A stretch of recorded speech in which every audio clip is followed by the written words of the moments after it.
The Bible is going to teach us in the opening verses and chapters of Genesis how to read the rest of the text, Old and New Testament. So let's take things simple and easy and start with Genesis chapter 1, verse 1. In the beginning, God created the heavens and the earth. Now remember, the Bible was not written in the 21st century, and it was not written for Americans or English speakers. It was written thousands of years ago for the Hebrew-speaking people.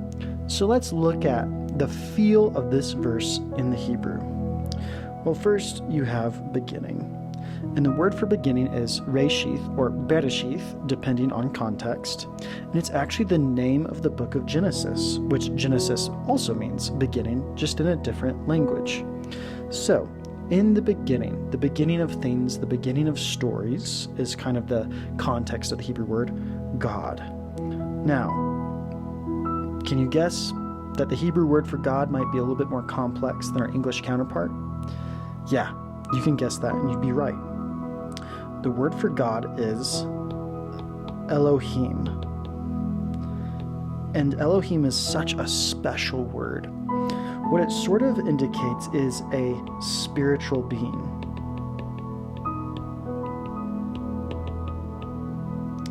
And I say spiritual being, meaning that Elohim is not exclusive to talking about God the Father or even the Trinity.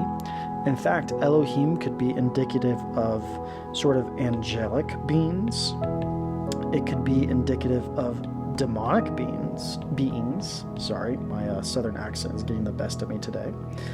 And it can be indicative of God himself. What's interesting is that Elohim ends with this sort of wordage, him. Im in Hebrew indicates plural. So Elohim is already in plural.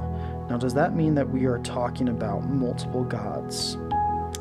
Not always. Sometimes yes, but not always. It depends on context. What it's probably meaning here is something very common in other languages, but not super common in English, called the plural of majesty. The plural of majesty is a concept where an idea or a word or a phrase and what it's describing is so important, so essential, so glorious that to say it one word of this encompasses it, that wouldn't be accurate. What it's saying is that we need to put this word in the plural to capture the majesty, the amazingness of God. And so Elohim is not God's personal name. It's a word meaning spiritual beings. It can indicate angels, demons, other spiritual creatures, and God himself based on context. Here, the word Elohim is used probably to indicate the Trinity, using the plural of majesty. The plural of majesty doesn't mean the word is in the plural, but it can be plural. It all depends on context. Created here is a special word used reservedly for God most of the time. And then heavens and the earth. This is very important. Heavens and the earth. Whenever you and I think of heaven, we probably think of something like, I don't know. Angels, typically little baby angels, and they have these little bows and arrows and Cupid and woohoo and wings. And there's clouds, and we're all standing on the clouds like, yay, we're going to sing about God. And that is not the image of heaven whatsoever. Get all that stuff out of your head.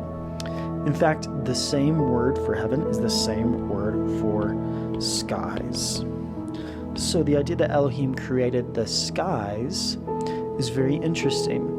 Now, remember, we're not reading the 21st century here. We are reading before even the 1st century, more likely the 5th or so century BC. When you look outside, do you see anything beyond the skies? No, to you, the skies are the limit of your vision and of your existence. And so the idea that God made the skies is actually really amazing. It's insinuating that God has made space for creation. Now, can the skies also mean heavens, as in where God reigns? Absolutely. But it also just simply means skies. The Hebrew mindset was God dwelt above the skies. Now, another important phrase is the earth, because as we can see, God created the heavens and the earth. Now, was there any way that the 5th century BC people knew about the idea of a globe, an earth floating in the solar system, orbiting around a sun? No, they had no notion of that, and we shouldn't expect them to. Expecting this creation story to adhere to 21st century scientific principles is like expecting Jesus to speak English. It's not a glitch in the system if this differs from our scientific notions. It's actually a feature, because the Hebrew authors are trying to tell us what things mean. They're not trying to describe to us what things are. So, the real word for earth here is not a globe like we're used to it. The real word for earth is land.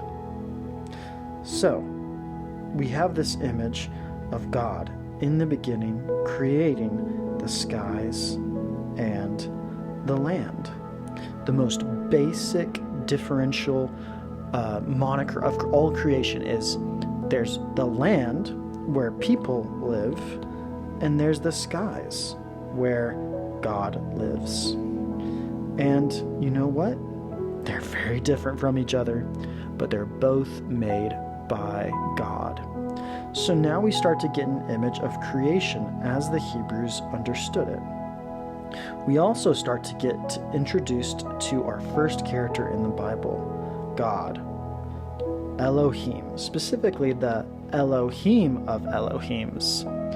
And what is the first thing we see about him? He is the ultimate creator and authority. He created the heavens, the skies, the reigning place of the spiritual beings, and the earth, the land, in Hebrew, the Eretz, where humans will dwell. And he created it intentionally for me and for you. And that's a good way to look at Genesis chapter 1, verse